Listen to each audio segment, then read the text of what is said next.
அஸ்ஸலாமு அலைக்கும். Hi friends, எல்லாரும் எப்படி இருக்கீங்க? நாங்களும் ரொம்பவே நல்லா இருக்கோம். இன்றைக்கி உங்களுக்கு பிடிச்ச மாதிரி ஒரு ஸ்பெஷல் ஃபுல் டே விலாக் தான் எடுத்திருக்கேன், அதுவும் வீக்கெண்ட் விலாகு. இன்றைக்கி வந்து கொஞ்சம் வெளியே போகிற வேலைலாம் இருந்தது. ஸோ நான் எங்கே போகிறேன், என்ன பண்ணுறேன் அப்படின்னு சொல்லிட்டு பார்க்கணும் அப்படின்னா வீடியோவை ஸ்கிப் பண்ணாமல் ஃபுல்லாக பாருங்கள். அண்ட் தென் என்னால் முடிஞ்ச அளவுக்கு நான் வீடியோவை இன்ட்ரெஸ்டிங்காக கொண்டு போக ட்ரை பண்ணியிருக்கேன். நீங்களும் என்னோட கூடவே சேர்ந்து இந்த வீடியோவை என்ஜாய் பண்ணுங்கள். என்னோடய வீடியோ உங்களுக்கு பிடிச்சிருந்துச்சு அப்படின்னா இந்த மாதிரி நிறையா வீடியோ பார்க்குறதுக்கு என்னோடய சேனல்லையும் மறக்காமல் சப்ஸ்கிரைப் பண்ணிக்கோங்க. ஸோ வாங்க இப்போ வீடியோக்குள்ளே போகலாம்.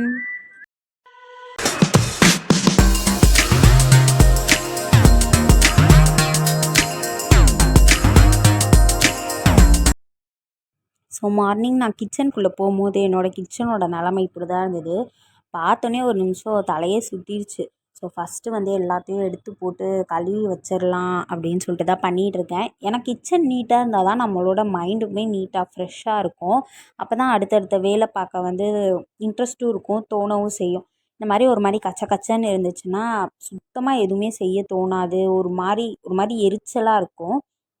அதனால் ஃபஸ்ட்டு எல்லாத்தையுமே கழுவி வச்சுட்டு நெக்ஸ்ட் எல்லா வேலையும் பார்க்கலாம் அப்படின்னு தான் கழுவிட்டு இருக்கேன் நான். அண்ட் தென் நான் போன லாங் வீடியோ வந்து போட்டிருந்தேன், அது எல்லாருமே பார்த்துருப்பீங்கன்னு நினைக்கிறேன். பார்க்காதவங்க வந்து மறக்காமல் ஃபுல்லாகவே செக் பண்ணி பாருங்கள். உங்களால் முடிஞ்ச அளவுக்கு நீங்கள் வந்து எனக்கு ரொம்பவே சப்போர்ட் கொடுத்துட்டு தான் இருக்கீங்க. இதே மாதிரி நீங்கள் இன்னமும் சப்போர்ட் கொடுக்கணும் அப்படின்னு நான் வந்து எதிர்பார்த்துட்ருக்கேன். லாஸ்ட் வரைக்கும் எனக்கு சப்போர்ட் கொடுத்துட்டே இருங்க. என்னால் முடிஞ்ச அளவுக்கு நானுமே வந்து டெய்லி வீடியோ போட வந்து கண்டிப்பாக ட்ரை பண்ணிட்டு தான் இருக்கேன். லாங் வீடியோவுமே போட ட்ரை பண்ணிட்டு தான் இருக்கேன். ஸோ உங்களுக்காக இன்ட்ரெஸ்டிங்காக நிறையா வீடியோ நான் அப்லோட் பண்ணிகிட்டே இருப்பேன். நீங்கள் என்னோடய வீடியோஸ்லாம் பார்க்கணும் அப்படின்னா மறக்காமல் என்னோடய சேனல்லையும் சப்ஸ்கிரைப் பண்ணிக்கோங்க. ஸோ வெசல் வாஷிங் அது எல்லாமே பண்ணிவிட்டு சைடில் வந்து கிச்சன் கவுண்டர் டாப்பில் இருக்கக்கூடிய திங்ஸ் எல்லாத்தையுமே எடுத்து வச்சுட்டு கவுண்டர் டாப் ஃபுல்லாகவே க்ளீன் பண்ணியும் முடிச்சிட்டேன்.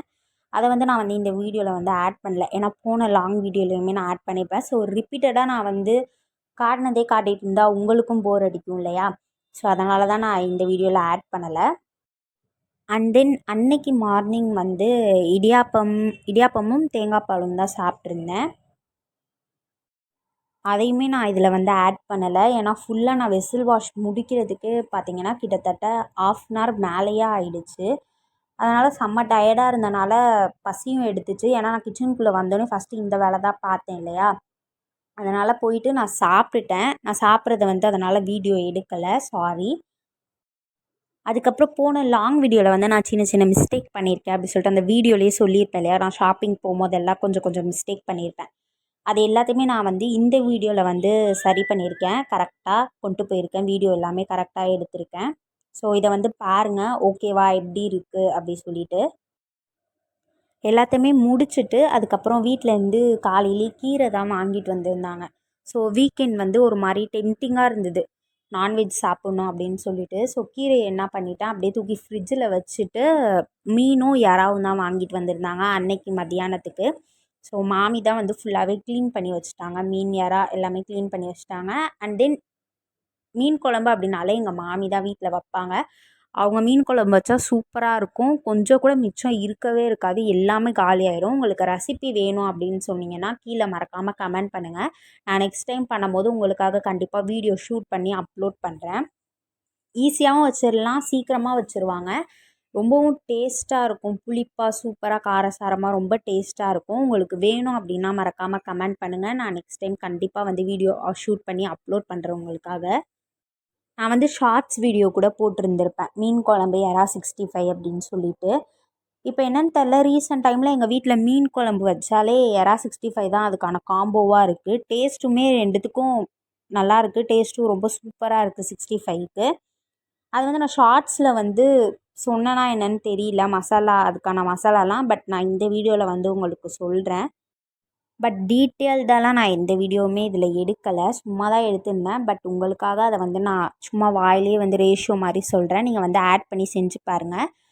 இன்னொரு நாள் செய்யும்போது நான் கண்டிப்பாக உங்களுக்கு வந்து வீடியோ எடுத்து போஸ்ட் பண்ணியிருந்தேன். அன்றைக்கி வந்து சண்டேனாலும் ரொம்ப ஹரிபரியாக போயிட்டு இருந்தது.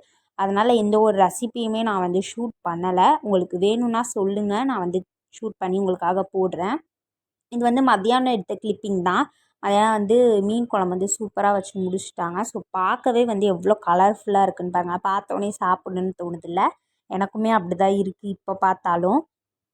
மதியானத்துக்கு வந்து எறா 65 சொன்னேன் இல்லையா, இதுதான் அது. இது கூட இது வந்து மிளகாய் தூள், கார்ன்ஃப்ளவர் மாவு இருக்கு இல்லையா, அது இஞ்சி பூண்டு பேஸ்ட் உங்களுக்கு தேவையான அளவு.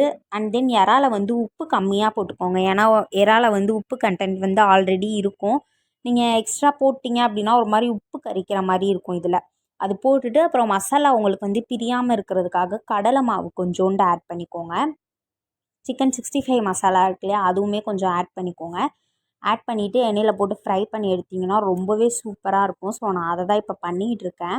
எண்ணெயில் போட்டு ஃப்ரை பண்ணி எடுத்துகிட்ருக்கேன். ரொம்பவே கிறிஸ்பியாக இருக்கும். நான் அதையுமே இதில் வந்து ஆட் பண்ணியிருக்கேன். நான் பொரிச்சு முடிச்சதுக்கப்புறமா எடுத்து காட்டியிருக்கேன். நீங்களே பாருங்கள் எந்த அளவுக்கு இருக்குது அப்படின்னு. உங்கள் வீட்டில் வந்து மீன் குழம்புலாம் வச்சாங்கன்னா மீன் குழம்பு கூட எந்த காம்போ வைப்பீங்க அப்படின்னு சொல்லிட்டு மறக்காமல் சொல்லுங்கள். மீன் குழம்பு வந்து குட்டி குட்டி நெத்திலி மீன் இருக்கு இல்லையா, அதை வச்சு தான் மீன் குழம்பு வச்சுருந்தோம். நெத்திலி மீன் குழம்பு ரொம்பவே சூப்பராக இருக்கும். ட்ரை பண்ணி பாருங்கள். இந்த வீடியோ பாருங்கள், பார்த்தாலே உங்களுக்கு தெரியுதா எந்த அளவுக்கு கிறிஸ்பியாக இருக்குன்னு. அப்படியே ஒரு மாதிரி மொறு மொறுன்னு ஜூஸியாகவும் இருந்துச்சு. கண்டிப்பாக இந்த மீன் குழம்பும் எறா 65யும் நீங்கள் ஒரு வாட்டி வீட்டில் ட்ரை பண்ணி பாருங்களேன். ரொம்பவே சூப்பராக இருக்கும். ரெசிபி வேணுனாலும் சொல்லுங்கள், நான் போடுறேன். எதுக்கு நான் திரும்ப திரும்ப சொல்கிறேன் அப்படின்னா, அவ்வளோ சூப்பராக இருக்கும் எங்கள் வீட்டில் வைக்கிற மீன் குழம்பு. அதனால் நான் கண்டிப்பாக போடுறேன் உங்களுக்காக. அண்ட் தென் காலையில் கீரை வாங்கிட்டு வந்தாங்கன்னு சொன்னேன் இல்லையா, அதையுமே வந்து ஆஞ்சு வச்சு ஃபுல்லாக க்ளீன் பண்ணி வச்சுட்டா நாளைக்கு செய்கிறதுக்கு ஈஸியாக இருக்கும். நான் அதையுமே பண்ணிவிட்டு ஃபுல்லாக சாப்பாடுமே எடுத்து வச்சாச்சு. எடுத்து வச்சுட்டு அக்கா பையன் இருக்கான் இல்லையா, அவன் தான் மீன் வாங்கிட்டு வந்திருந்தான். ஒரு 4 மீன் வாங்கிட்டு வந்து அதுக்கான 2 தொட்டி மட்டும் வாங்கிட்டு வந்திருந்தான். 2 வாங்கிட்டு வரல. ஆனாலும் பட் அழகாக அவன் வந்து கிளாஸில் ஒரு பிளாஸ்டிக் பாக்ஸில் வந்து போட்டு வச்சுருந்தான். ரொம்பவே சூப்பராக இருந்தது பார்க்க. அழகாக இருந்துச்சு. அந்த செகண்ட் ஃபிஷ் இருக்கு இல்லையா, அது வந்து பார்க்க ஒரு மாதிரி ட்ரிப்பிள் கலரில் சூப்பராக இருந்தது. அதுக்கப்புறம் ஈவினிங் தான் நான் வீடியோ எடுத்திருந்தேன். மதியானம் சாப்பிட்டது எதுவுமே வீடியோ எடுக்கலை, ஷூட் பண்ணலை. ஈவினிங் வந்து செம்ம தலைவலி. ஸோ சூடாக ஒரு கப் காஃபி போட்டு குடிக்கலான்னு சொல்லிட்டு காஃபி போட்டு குடிச்சிட்டு வெளியே தான் கிளம்பியிருந்தோம். எங்கே அப்படின்னா சும்மா ட்ரெஸ் ஷாப்பிங் பண்ணலாம் அப்படின்னு சொல்லிட்டு தான் கிளம்பியிருந்தேன். சும்மாலாம் கிடையாது, உண்மையாகவே வந்து ட்ரெஸ் ரொம்ப நாளாக எடுக்கணும் அப்படின்னு யோசிச்சுட்டு இருந்தேன். பட் ஆடி வந்துருச்சு, அதனால் ஷாப்பிங் பண்ணிடலாம் அப்படி சொல்லிட்டு தான் போயிட்டுருக்கோம். ஆடினாலே எப்போயுமே நமக்கு ஷாப்பிங் தானே. ஸோ நிறையா ஆஃபர்லாம் போட்டிருப்பாங்க, இந்த டைமில் போய் எடுத்துகிட்டு வந்துடலாம் அப்படின்னு கிளம்பிட்டேன். ஆனால் நான் ஏன்டா போனேன்னு ஆயிடுச்சு. அவ்வளோ ஒரு கூட்டம் சண்டே டைமில். போகும்போதே வந்து பெட்ரோல் இல்லை சொன்னாங்க. ஸோ அதனால் வண்டியில் பெட்ரோலும் போட்டுட்டு ஸ்ட்ரெயிட்டாக கிளம்பியாச்சு. நான் எங்கே போயிருந்தேன் அப்படின்னா, எம்சி ரோடு இருக்குல்ல, எம்சி ரோட்டில் இருக்கிற வீராஸ்க்கு தான் நான் போயிருந்தேன். செம்ம ரஷ்ஷாக இருந்தது. கீழ் ஃப்ளோர்லலாம் சுத்தமாக நகரக்கூட முடியல, அந்தளவுக்கு கூட்டமாக இருக்கும். நான் வீடியோ போட்டிருக்கேன் பாருங்களேன், உங்களுக்கே தெரியுதுல எந்த அளவுக்கு கூட்டம் இருக்குது சாரீ செக்ஷனில் அப்படின்னு சொல்லிட்டு. அதனால் நான் கீழே வந்து போனோன்னே எதுவுமே எடுக்கலை. ஸ்ட்ரெயிட்டாக நாங்கள் மேலேயே போயிட்டோம். மேலே போயிட்டு பாப்பாக்காக தான் ட்ரெஸ் எடுக்கலாம் அப்படின்னு போயிருந்தேன். எந்த ட்ரெஸ் எடுத்தாலுமே 100 ருபீஸ், 130 அந்த மாதிரி சீப்பாக இருந்தது. அண்ட் தென் குவாலிட்டியுமே ரொம்ப சூப்பராக இருந்தது. கிளாத்தோட குவாலிட்டி காட்டனில் தான் இருந்தது எல்லாமே. அதனால் சரின்னு சொல்லிட்டு எல்லாத்தையுமே எடுத்தாச்சு. நான் சும்மா 1, 2 எடுத்துகிட்டு வரலாம், ஒரு 300 அந்த மாதிரி தான் இருக்கும் ரேட் அப்படின்னு நினச்சி நான் போயிருந்தேன். ஆனால் பார்த்தீங்கன்னா உண்மையாகவே 100, 110, 150 அந்த ரேஞ்ச் தான். அதுக்கு மேலே தாண்டவே இல்லை. அதனால் எக்ஸ்ட்ராவே கூட நான் கொஞ்சம் எடுத்துகிட்டு வந்தேன் என்னோடய பாப்பாக்காக. எடுத்துகிட்டு அண்ட் தென் எனக்கு வந்து 2 நைட்டி, அதுக்கப்புறம் எங்கள் மாமிக்கு வந்து ஒரே ஒரு சாரீ எடுத்திருந்தேன். சொன்னேன்ல ரொம்ப கூட்டமாக இருக்குது அப்படின்னு.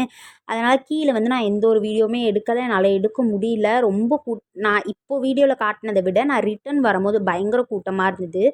எடுத்துகிட்டு நாங்கள் வீட்டுக்கு போகும்போது செம்ம லேட் ஆகிடுச்சு. கிட்டத்தட்ட ஒரு 10 மணி இருக்கும். அங்கே பாதி கடை எடுத்து வச்சுட்டாங்க. அந்த டைமுக்கு தான் நாங்கள் ரிட்டன் கிளம்பியிருந்தோம். ஸோ வீட்டுக்கு போகும்போதே செம்ம காற்று, பயங்கரமான காற்று. மழை பெஞ்சிடக்கூடாது அப்படி சொல்லிட்டு தான் நான் வீட்டுக்கு போயிட்டுருந்தேன். வீட்டுக்கு போனோடனே பார்த்தீங்கன்னா போய் நுழைஞ்சோடனே செம்ம மழை அடித்து ஊற்றுது மழை. ஸோ பயங்கரமாக மழை பெஞ்சிட்டு இருந்துச்சு. இந்த கிளிப்பிங் வந்து கொஞ்சம் ஷேக் பண்ணி எடுத்திருப்பேன், அதுக்கு சாரி. ஏன்னா ஃபுல்லாக சாரல் மழையாக பெஞ்சிட்டு இருந்துச்சா, என்னோட மேலே நானே பாதி நனைஞ்சிட்டேன். ஃபோனுமே ஃபுல்லாக தண்ணி ஆகிடுச்சு. அதனால தான் கொஞ்சம் ஷேக் ஆகியிருக்கும். ஸோ அதுக்காக சாரி, கொஞ்சம் அட்ஜஸ்ட் பண்ணி பார்த்துக்கோங்க.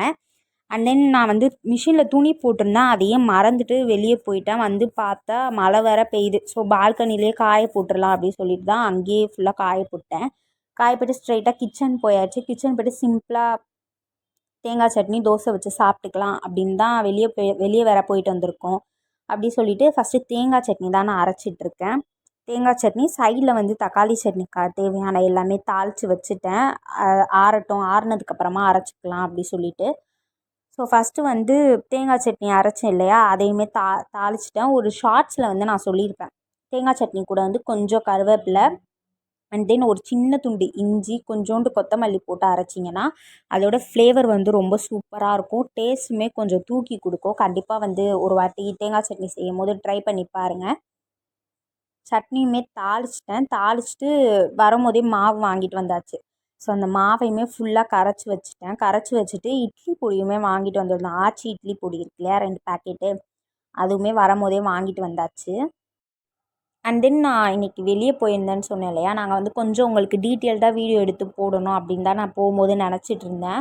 ஆனால் போய் பார்த்தா தான் தெரியுது செம்ம ரஷ்ஷாக இருக்குது, எடுக்க முடியாது அப்படி சொல்லிவிட்டு நான் நெக்ஸ்ட் டைம் போனேன்னா உங்களுக்காக டீட்டெயில்டாக வீடியோ எடுத்து போஸ்ட் பண்ணுறேன். நைட்டுக்கு வந்து தோசை சுடலான்னு சொல்லிட்டு ஃபஸ்ட்டு ஒரு கல்லில் தோசை சுடுறேன். சுத்தமாக வரவே இல்லை. 2 3 தோசை சுட்டுக்கிட்டே இருக்கேன், நானும் வரவே இல்லை. சரின்னு சொல்லிட்டு தக்காளி சட்னியும் சைடில் அரைச்சி வச்சுட்டு வேறு ஒரு கல்லை வந்து எடுத்து வச்சுருந்தேன். ஸோ இதில் தோசை சுட்டு பார்க்கலாம் எப்படி வருது அப்படின்னு சொல்லிட்டு. அதுலேயுமே தோசை சுட்டேன், சூப்பராக வந்துச்சு. அதனால் நைட்டுக்கு 2 தோசை, தேங்காய் சட்னி வந்து நான் வைக்கல, தக்காளி சட்னி வச்சு சூப்பராக சாப்பிட்டு என்னோடய டின்னரை வந்து சூப்பராக முடிச்சிட்டேன். ஸோ நாங்கள் வந்து சாப்பிட்டு முடிச்சுட்டு மேலே மாடிக்கு தான் போயிருந்தேன் நான். கொஞ்சம் காற்று வாங்கலாம், மழை வேறு பெஞ்சிருக்கு இல்லையா, ஸோ சில்லுன்னு சூப்பராக இருக்கும் அப்படின்னு சொல்லிட்டு மாடிக்கு தான் போயிருந்தோம். நாங்கள் வந்து 2 ஆடு வளர்க்குறோம் வீட்டில். ஃபஸ்ட்டு 4 வச்சுருந்தோம், இப்போ வந்து 2 தான் இருக்குது. ஸோ அதை வந்து உள்ளே விடலாம், மழை வேறு பெய்யுது, உள்ளே விடலாம் அப்படின்னு சொல்லி தான் நாங்கள் மேலே போனதே ஆக்சுவலாக. ஆனால் பார்த்தா அது ஏற்கனவே உள்ளே தான் இருந்தது. அது வந்து எங்களுக்கு தெரியாது உள்ளே விட்டதே. ஏன்னா நாங்கள் வெளியே வேறு போயிட்டு வந்தோம் இல்லையா, அதுக்கப்புறமா திரும்ப வெளியே கொஞ்சம் நேரம் விட்டோம், கொஞ்சம் ரிலாக்ஸாக இருக்கட்டும் அப்படின்னு. ஏன்னா ஈவினிங்லேருந்து உள்ளே இருக்குதுன்னு சொன்னாங்க, அதனால் கொஞ்சம் நேரம் வெளில விட்டோம். ஸோ இதுதான் அந்த 2ம். கொஞ்ச நேரம் அவங்களையும் ரிலாக்ஸ் பண்ண விட்டுட்டு நாங்களும் கொஞ்சம் நேரம் ரிலாக்ஸாக இருந்துட்டு அதுக்கப்புறமா அவங்கள வந்து 2 பேரையும் உள்ளே அனுப்பிட்டு நாங்களுமே கீழே ரிட்டன் வந்துட்டோம். வந்துட்டு நைட்டு பால் காய்ச்சி சூடாக பாலும் ஊற்றி குடித்தாச்சு. இந்த கதவில் வந்து பூட்டு இல்லை. ஸோ அதனால் அங்கே சைடில் வந்து ஒரு குச்சி இருந்துச்சு, அதை தான் எடுத்து மாட்டி வச்சுருந்தோம். ஸோ எதுக்கு இதை மாட்டி வைக்கிறீங்க அப்படின்னு நீங்கள் கேட்கலாம். அந்த ஆடு வந்து கதவை போட்டு பயங்கரமாக முட்டிக்கிட்டே இருக்குது, தாப்பாலும் இல்லை. ஸோ நைட் டைமில் வெளியே வந்துச்சு அப்படின்னா மழை எதுவும் பேஞ்சிச்சின்னா நனைஞ்சிரும் பாவம். அதுக்காக தான் நாங்கள் வந்து அந்த மாதிரி செட் பண்ணிவிட்டு கீழே வந்தாச்சு. அன்னைக்கு என்னோடய டே இப்படி தான் போச்சு. உங்கள் எல்லாருக்கும் எப்படி போச்சு அப்படின்னு மறக்காமல் கமெண்ட் பண்ணுங்கள். அண்ட் தென் என்னோடய வீடியோ உங்களுக்கு பிடிச்சிருந்துச்சு அப்படின்னா சப்ஸ்கிரைப் பண்ணிவிட்டு பக்கத்தில் இருக்க பெல் ஐக்கானையும் கிளிக் பண்ணிக்கோங்க. அப்போ தான் நான் எப்போ வீடியோ போட்டாலும் உங்களுக்கு நோட்டிஃபிகேஷன் வரும், நீங்கள் ஈஸியாக பார்க்கலாம். ஸோ பாய், அஸ்ஸலாமு அலைக்கும், தேங்க்ஸ் ஃபார் வாட்சிங்.